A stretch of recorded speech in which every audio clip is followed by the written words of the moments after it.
Hey guys, I got this third generation Toyota 4Runner and I installed some LED headlights a while back.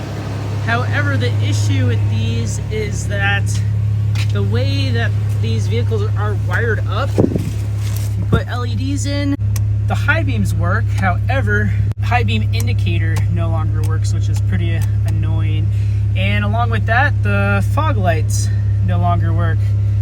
If I try to turn the fog lights on, it actually just turns the high beams on. And if you look at the wiring diagram, it makes sense. But I think I found an easy fix for this, which is these Headlight LED intelligent decoders. And these are pretty much just plug and play, super easy. Not 100% sure they're gonna work, but we're gonna find out in this video.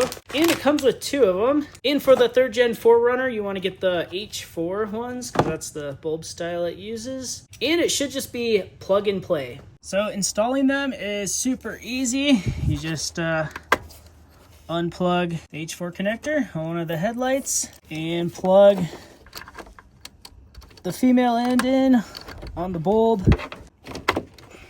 And then you just plug the other end into the factory harness and do the same for the other side.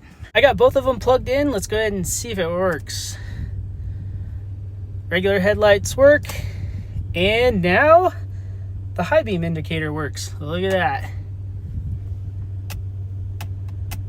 Finally. And it looks like the fog lights work.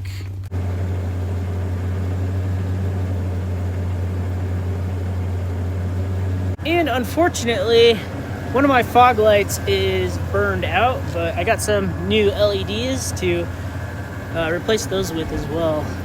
And then I just zip tied the little modules up so they're not bouncing around. They do come with little mounting holes, but I didn't want to drill anything. Zip tie is probably all you need. Pretty much all these modules probably are doing is putting a resistor in parallel between the high beam and low beam and ground. You could probably wire up some resistors on your own, but this makes it so much easier, and that worked really well. But anyways, if you want to find these little modules, I'll leave a link down in the description below. But thanks for watching. Hope this video was helpful, and I will catch you next time. Peace out.